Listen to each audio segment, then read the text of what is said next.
बिस्मिल्लाहिर्रहमानिर्रहीम। अस्सलाम वालेकुम नाज़रीन।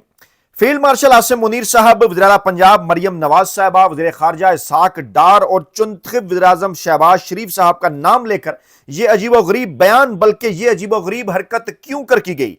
ये सब कुछ एक ऐसे वक्त में हुआ जब अमेरिका और ईरान के दरमियान बदतरीन डेडलॉक का दावा किया जा रहा है। इस मौके पर नवाज शरीफ की शर्मनाक वीडियो आखिर किसकी जानिब से और क्यों कर वायरल की गई?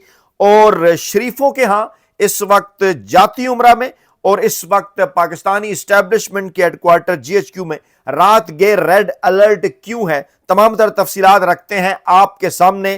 ताज़ा तरीन अपडेट्स ये हैं कि ये शर्मनाक वीडियो एक ऐसे मौके के ऊपर सामने आ रही है मियां नवाज शरीफ साहब की कि जब पाकिस्तान के वज़ीर इत्तलात अता तारड़ साहब ये फरमा रहे हैं कि ईरान अमेरिका जंगबंदी जो कि पाकिस्तानी वक्त के मुताबिक 22 अप्रैल की सुबह 4:50 पर खत्म हो रही है, उस हवाले से अभी तक अगली डेडलाइन सामने नहीं आई, यानी कि इसके अंदर तोसी भी नहीं हुई और अभी तक ईरान की जानिब से कंफर्म भी नहीं किया गया कि वो इस्लामाबाद में अमन मुज़ाकरात में शिरकत के लिए आ रहे हैं। सोशल मीडिया प्लेटफॉर्म एक्स पर अताउल्लाह तारड़ का यह बयान इंतहाई हैरान कुन उसी मौके के ऊपर के जब वीडियो वायरल है नवाज शरीफ साहब की, जो कि कुछ और ही किसी और जानिब इशारा कर रही है। क्या कहा उन्होंने? कहा कि ईरान जो है वो उनकी जानिब से इस्लामाबाद मुज़ाकरात में शिरकत के लिए तस्दीक का इंतजार है। ईरान की जानिब से अमन मुज़ाकरात में शिरकत के लिए ताहाल बाज़ाब्ता जवाब मौसूल नहीं हुआ और पाकिस्तान बतौर सालिस ईरानी हुकाम से राबते में है। पाकिस्तान सफारतकारी और मकालमे के अमल को आगे बढ़ा रहा है और ईरान का फैसला मुज़ाकरात में शिरकत का अहम था पहले राउंड के अंदर, जबकि इससे पहले अमरीकी सदर डोनाल्ड ट्रंप ने कहा कि जंगबंदी में मजीद तोसी नहीं चाहते, ईरान के साथ हमारा जो बड़ी डील का मामला है जल्द ख़त्म हो जाएगा, हम मजबूत पोजीशन में हैं, ईरान के साथ मुज़ाकरात को कामयाबी के साथ संभाल रहे हैं, ईरान की नाकाबंदी कामयाब रही है, हमारे पास मजीद वक्त नहीं है, अमेरिका ज़रूरत पड़ने पर फौजी कार्रवाई के लिए मुकम्मल तौर पर तैयार है, ईरान के मामले में जल्दबाजी में कोई फैसला नहीं करूंगा, मजीद तोसी नहीं चाहता। लेकिन यह सब कुछ एक ऐसे मौके के ऊपर हो रहा था कि जब जानते पूछते हुए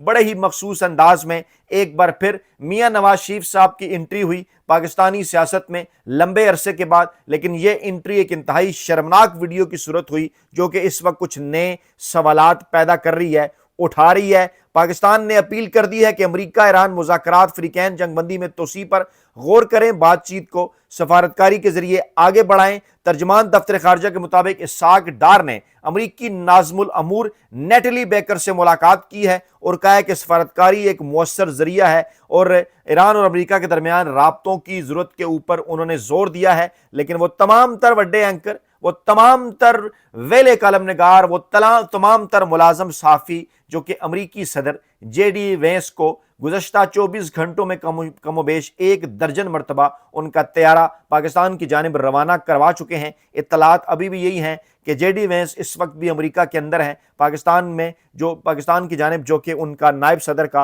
अमरीकी नायब सदर का जो दौरा था, ताज़ा तरीन इत्तलात के मुताबिक वो मुअख्खर कर दिया है और मुज़ाकरात में शिरकत के लिए ताहाल इंतज़ार है ईरान की जानिब से किसी भी किस्म की कन्फर्मेशन का। वाशिंगटन से फिलहाल बातचीत का कोई इरादा नहीं, ईरान ने मुज़ाकरात जारी रखने से इनकार कर दिया है। तर्जमान ईरानी वज़ारत खारजा इस्माइल बकाई ने अमेरिका के साथ किसी नए मुज़ाकराती दौर के मंसूबे से साफ इनकार कर दिया है कि वाशिंगटन से फिलहाल बातचीत का कोई इरादा नहीं है। बदतरीन डेडलॉक इसे करार दिया जा रहा है। तर्जुमान ने कहा कि मौजूदा हालात में अमेरिका के साथ बातचीत मुमकिन ही नहीं है। अमेरिका माजी से सबक नहीं सीख रहा, अमेरिकी पॉलिसियों के अंदर कोई तब्दीली नहीं आई और जिसके नतीजे में जो है वो इसके नताइज भी बेहतर नहीं होंगे। ईरान की वजारत खारजा के मुताबिक अमेरिका की गलतियों का तसलसल खित्ते के लिए भी खतरनाक साबित हो सकता है। गलत पॉलिसियों से कभी मस्बत नताइज नहीं निकल सकते। अमेरिका की रवश खित्ते में मजीद कशीदगी को जन्म रही है। वजारत खारजा के तर्जुमान ने कहा कि अमरीका के इक़दामात खित्ते में इस्तेहकाम की बजाय बहरान को बढ़ा रहे हैं। अमरीकी मीडिया के जरिए मुतजाद बयानात आ रहे हैं, जबकि हमने एक ही मौक़िफ़ रखा है, हमारी शराइत लॉजिक पर मबनी है और ऐसा कुछ मीडिया इस किस्म का दावा नहीं कर रहा जिसका असल से कोई ताल्लुक ना हो। अमरीका पर कोई भरोसा नहीं किया जा सकता, वो अभी तक गैर हकीकी मुतालबात के ऊपर इन्हिसार कर रहे हैं। अमरीका ने माजी में भी मुआहदे के मुनाफी इक़दामात किए, बहरी नाकाबंदी जारी रखकर जंगबंदी की खिलाफ वर्जी की। अमरीकी इक़दामात से ज़ाहिर होता है कि सफारतकारी में उनकी कोई दिलचस्पी नहीं है। ऐसे में ईरान अपने मफादात का तहफ़्फ़ुज़ जारी रखेगा। किसी मुल्क की बदमाशी पर अपने कौमी मफादात कुर्बान नहीं किए जा सकते। इस किस्म की ज़ुबान इससे पहले इमरान खान की जानिब से पाकिस्तान तहरीक इंसाफ के रहनुमा, पाकिस्तान के मकबूल तरीन अवामी सियासी रहनुमा, पाकिस्तान के मुंतखब वज़ीर-ए-आज़म इमरान खान की जानिब से पहली मरतबा अमरीका के हवाले से वाज़ेह और साफ जवाब, और अब ईरान उन्हीं के नक्शे कदम पर। ईरान ने कहा कि पाकिस्तान को बतौर सालिस हमने अमरीका की जानिब से जंगबंदी के खिलाफ वर्जियों से आगाह कर दिया है। पाकिस्तान ने अपना किरदार अदा किया है, लेकिन ईरान पर जारियत के लिए अमरीका ने पड़ोसी ममालिक के अड्डे इस्तेमाल किए हैं। ये मामला बड़ा मानी खेज है। अमरीकी सदर डोनाल्ड ट्रंप ने दावा किया था आज रात के कि ईरान से आज मुआहदे पर पाकिस्तान में दस्तखत हो जाएंगे, और न्यूयॉर्क पोस्ट की सहाफ़ी से गुफ्तगू कर रहे थे कि आज दस्तखत होने जा रहे हैं और मैं पेशरफ्त होने पर सीनियर ईरानी रहनुमाओं से मिलने को तैयार हूं। ये कोई खेल नहीं है, ये मुज़ाकरात हैं। ईरानी क़यादत मुझसे मिलना चाहती है, मुझे कोई मसला नहीं है। इससे पहले अल जज़ीरा ने यह दावा किया था कि कम से कम 6 अमरीकी फौजी तैयारे पाकिस्तान के एयरबेस पर उतर चुके हैं। परवाज से बाखबर रहने के अदाद-ओ-शुमार से पता चलता है कि अमरीकी वफ़द की मुतवक्को आमद से कबल कम से कम 6 अमरीकी सरकारी तैयारे मवासलाती आलात, मोटरकेड, स्पोर्ट और इजाफी सामान लेकर उतरे। कम से कम 2 तैयारे आज उतरे हैं, जबकि बाकी 4 पिछले 48 घंटों के दौरान उतरे। दूसरी जानिब ईरान ने अमेरिका के साथ मुज़ाकरात से इनकार करते हुए कहा कि वाशिंगटन के साथ बातचीत के लिए फिलहाल किसी किस्म का कोई हमारा इरादा नहीं है। अमरीकी नायब सदर जेडी वेंस का दौरा पाकिस्तान मुअख्खर। अमरीकी मीडिया की ताज़ा तरीन इत्तलात के मुताबिक ट्रंप इंतजामिया के सीनियर एहलकारों ने न्यूयॉर्क टाइम्स से गुफ्तगू में यह कहा कि ईरान का मस्बत रद्द-ए-अमल न आने पर नायब सदर का दौरा पाकिस्तान मुअख्खर कर दिया गया है। ताहम ईरान का मस्बत रद्द-ए-अमल आने पर फैसला तब्दील किया जा सकता है। अमरीकी बहरी नाकाबंदी, ईरानी जहाज पर कब्जा, ट्रंप की धमकियां, इन पर सख्त तशवीश है। अमरीकी हकाम गैर संजीदा हैं और जिस किस्म की धमकियां उनकी जानिब से दी जा रही हैं, ऐसे में किसी किस्म के मुज़ाकरात नहीं किए जा सकते। मौलाना फजल रहमान ने बड़ा बयान दिया इस मौके पर कि इमरान खान को रिहा करके सियासी किरदार अदा करने का मौका मिलना चाहिए। अगरचे हमारे राब्ते पाकिस्तान तहरीक इंसाफ के साथ जो हुए वो किसी नतीजे तक नहीं पहुंच सके, लेकिन इमरान खान एक सियासी रहनुमा है, मकबूल सियासी रहनुमा है। उन्हें रिहा करके सियासी किरदार अदा करने का मौका उन्हें दिया जाना चाहिए और खलीजी ममालिक को समझना होगा कि अमरीकी अड्डे उनके नुकसान का बायस बने हैं। इस वक्त दुनिया आलमी जंग के दहाने पर है और इमरान खान और आगे चलकर उन्होंने कहा कि इस वक्त जो सूरत हाल है, ऐसी सूरत हाल के अंदर पाकिस्तान में सियासी मुफाहमत की ज़रूरत है और सियासी मुफाहमत उसी सूरत हो सकती है कि इमरान खान साहब को जेल से रहा किया जाए। इमरान खान साहब इस मौके के ऊपर अपना जो किरदार है वो अदा करें और एक ऐसे मौके के ऊपर कि जब डोनाल्ड ट्रंप ये ऐलान कर रहे हैं कि जनाब अमेरिका ईरान के साथ डील करने के लिए तैयार है। ईरान कह रहा है कि पहले आप बदमाशी छोड़ें फिर हम डील करेंगे। पाकिस्तान ये कह रहा है कि ईरान की जानिब से अभी तक तस्दीक नहीं हुई कि ईरान आ रहा है पाकिस्तान या नहीं, और फिर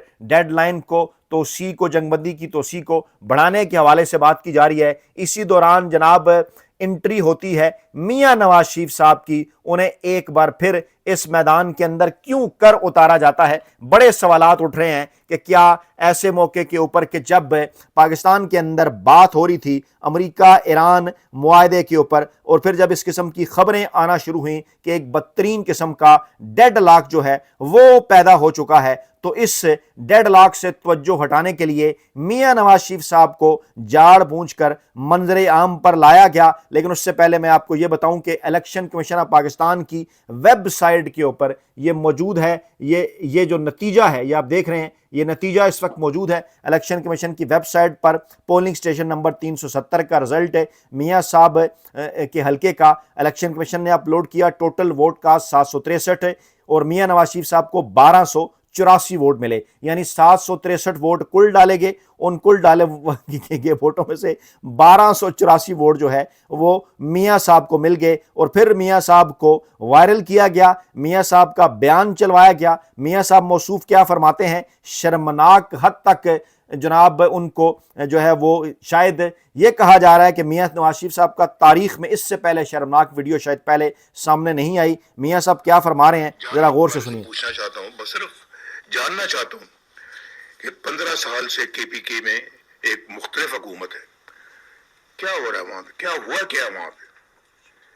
ابھی بھی کیا ہو رہا ہے وہاں پہ؟ کوئی وہاں کا آدمی جو ہے، یہ وہاں کا رہنے والا کوئی سکھ کا سانس لے رہا ہے وہاں پہ؟ کوئی کسی کو اپنا توقعات کے مطابق زندگی بسر کرنے کا موقع مل رہا ہے وہاں پہ؟ سنیے ذرا جواب جو ہے نا وہ آپ مجھ سے بہتر جانتے ہیں، بہت بہتر جانتے ہیں کون سے کہاں لوگوں کو یہ شخص 3 مرتبہ پاکستان کا وزیر اعظم رہا ہے۔ لوگوں کو علاج معالجے کی سہولتیں مل رہی ہیں، سنیے ذرا۔ کہاں لوگوں کو اچھی 50 لاکھ سے زائد افراد صحت کارڈ کے ذریعے کے پی کے اندر اپنا علاج کروا چکے ہیں بہترین اسپتالوں کے اندر، اور موصوف کیا فرما رہے ہیں ذرا سنیے۔ اور وہاں کی جو میٹرو ہے اسے عالمی ایوارڈ ملا ہے بہترین، اور میاں صاحب کیا فرما رہے ہیں؟ کہاں لوگوں کو اچھی ایجوکیشن مل رہی ہے، کیا کہاں ان کو علاج معالجے کی اور ہسپتالوں کی سہولت موجود ہے؟ کہاں ہے؟ جو میں بات کر رہا ہوں یہ بہت جائز بات کر رہا ہوں، میں تنقید کی نظر سے نہیں کر رہا یہ بات، لیکن میں یہ بات کرنے میں مجبور ہوں میں کہ جب یہ چیزیں نظر نہیں آتی تو دل تو کرتا ہے کہ پھر پوچھا جائے کہ کیوں ایسا نہیں ہو رہا۔ تو میں گلگت بلتستان سے یہ کہوں گا کہ آپ مہربانی۔ گلگت بلتستان کے حوالے سے پارلیمانی بورڈ کا اجلاس تھا، پورا خاندان تھا اس کے اندر شریک، اس میں جناب اسحاق ڈار بھی رشتہ دار، شہباز شریف بھی رشتہ دار، مریم نواز بھی رشتہ دار، خود میاں صاحب بھی موجود، خاندانی کے اندر ٹکٹوں کے فیصلے، اور پوچھ رہے ہیں کہ 15 سال سے کے پی، بھئی آپ ذرا سوچیں نا کہ ایسی کیا وجہ ہے؟ خیبر پختونخوا صوبہ جو کہ ہر سال ہر نئے الیکشن پر مینڈیٹ بدل دیا کرتا تھا، کیوں وہاں پر گزشتہ 3 حکومتیں بار بار مل رہی ہیں پاکستان تحریک انصاف کو؟ کوئی تو وجہ ہے نا، ذرا جا کر وہاں حالات کا جائزہ لیں، کیسے وہاں لاکھوں افراد کو علاج کی سہولیات میسر ہیں صحت کارڈ کے ذریعے، اور اس کے بعد پھر وہاں پر ایجوکیشن کے معاملات بھی آپ کے سامنے ہیں۔ اسی طرح سے جناب عمران خان صاحب نے اپنے دور حکومت کے اندر خیبر پختونخوا کے اندر جو بڑی بڑی تبدیلیاں آئیں، میٹرو بس سروس سے لے کے دیگر، وہ تمام تر چیزیں سامنے ہیں۔ میاں نواز شریف صاحب اس وقت قوم سے پوچھ رہے ہیں کہ آخرکار وہاں پر کیا ہوا ہے، اور جو قائد اپنے میاں نواز شریف صاحب سے جو محبت کرنے والے کارکنان ہیں ارکان نون لیگ کے، وہ ذرا میاں صاحب سے پوچھیں کہ میاں صاحب یہ کیا ہو گیا کہ ٹوٹل ووٹ تو 750 ہیں، آپ کو 1200 ووٹ ڈل رہے ہیں؟ شرم آنی چاہیے آپ کو کہ ایک جعلی فارم 47 کی نشست لے کر آپ اس وقت اقتدار کے اندر بیٹھے ہوئے ہیں اور موصوف ایک ترتیب سے نام لے رہے ہیں۔ میاں صاحب کیا فرماتے ہیں؟ میاں صاحب نے کہا کہ جناب جو ہے وہ شہباز شریف صاحب نے بہت بہترین کارنامہ سر انجام دیا ہے۔ پھر میاں صاحب نے کہا جناب کہ خواجہ جو ہے، میاں صاحب نے کہا کہ اسحاق ڈار صاحب نے بہترین قسم کا کارنامہ سر انجام دیا ہے، اور پھر کیا کہا انہوں نے، میں آپ کے سامنے رکھ دیتا ہوں۔ موصوف کہتے ہیں شہباز شریف کی قیادت، اسحاق ڈار کی معاونت اور فیلڈ مارشل کے تاریخی کردار سے سبز پاسپورٹ کی عزت بحال ہو رہی ہے۔ یہ میاں صاحب کے خیال میں سبز پاسپورٹ کی عزت جو ہے وہ بحال ہو رہی ہے، اور پھر آگے چل کر وہ کہتے ہیں کہ عوام پوچھیں کہ پنجاب کے اندر جناب اس وقت جو ہے وہ پاکستان کا نام سر بلند ہو رہا ہے، مرکز کے اندر پاکستان کا نام سر بلند ہو رہا ہے، کے پی کے عوام صحت کی سہولتوں سے محروم ہے۔ اچھا اب ذرا ان سے پوچھیں نا، فرض کریں اگر آپ باقی جگہ کا نام لے رہے ہیں تو پھر آپ نے بلوچستان کا نام کیوں نہیں لیا؟ وہاں کس کی حکومت ہے؟ کیا آپ کے وہاں اصلی مالکان کی حکومت ہے؟ سندھ کا ذکر آپ نے کیوں نہیں کیا؟ کیوں وہاں پر کیا آپ کے روایتی سیاسی مافیا اور پارٹنرز ان کرائم کی حکومت ہے آصف زرداری صاحب کی، ان کا آپ ذکر نہیں کر رہے؟ کیا مسئلہ ہے آپ کو؟ آپ کے ساتھ کیا ایشو ہے کہ بار بار آپ عمران خان صاحب کو بھول نہیں پا رہے، پاکستان تحریک انصاف کو بھول نہیں پا رہے؟ کیونکہ اس بات کا اندازہ ہے آپ کا کہ آپ کی جو سیاسی دکان ہے وہ پاکستان تحریک انصاف اور عمران خان نے ہمیشہ کے لیے بند کر دی ہے، اور اس وقت پاکستانی اسٹیبلشمنٹ کے ہاں اگر اس حوالے سے ریڈ الرٹ ہے کہ جناب امریکہ اور ایران کے درمیان ہم نے مذاکرات کروانے ہیں، پاکستان کی جو اس وقت رسپیکٹ ہے بین الاقوامی دنیا میں وہ جناب اس وقت دعووں کے اوپر لگی ہوئی ہے کہ ہم نے ثالثی کرانے کا دعویٰ کیا تھا، لیکن اس وقت صورتحال یہ ہے کہ تمام تر یقین دہانیوں کے باوجود ایران کی جانب سے کنفرمیشن نہیں ہوئی۔ اسی طرح سے جاتی عمرہ میں بھی اس وقت ریڈ الرٹ ہے، پارلیمانی بورڈوں کے اجلاس چل رہے ہیں گلگت بلتستان کے الیکشن کے حوالے سے، اور ریڈ الرٹ کیوں ہے؟ کیونکہ انہیں عمران خان صاحب کی جو ہے نا ان کا جو خوف ہے وہ انہیں کسی پل چین نہیں لینے دے رہا۔ 3 برس ہونے کو آئے عمران خان صاحب کو جیل کے اندر انہوں نے غیر آئینی اور غیر قانونی طریقے سے قید رکھا ہوا ہے، انتخابی نشان چھین لیا، انتخابی مہم نہیں چلانے دی، امیدواروں کو گھروں سے اٹھا لیا، انٹرنیٹ بند کر دیا، پولنگ سٹیشن بدل دیے، ٹیلی فون لائنز جو ہے وہ بند کر دیں تاکہ عوام رابطہ نہ کر سکیں، پھر بھی کروڑوں کی تعداد میں عوام گھروں سے نکلے، پاکستان تحریک انصاف اور عمران خان کو ووٹ ڈالے۔ اور یہ وہ میاں نواز شریف صاحب ہیں کہ جن پہ الیکشن کمیشن کی ویب سائٹ کے اوپر آج بھی یہ نتائج موجود ہیں، جن میں میاں صاحب کو 1200 ووٹ پڑ رہے ہیں اور کاسٹ ہونے والے ووٹوں کی تعداد 700 ہے۔ کچھ شرم ہوتی ہے، کچھ حیا ہوتی ہے۔ اپنا بہت خیال رکھیے گا، دعاؤں میں یاد رکھیے گا۔ نئی ویڈیو کے ساتھ جلد حاضر ہوں گے۔ اللہ نے کے بعد۔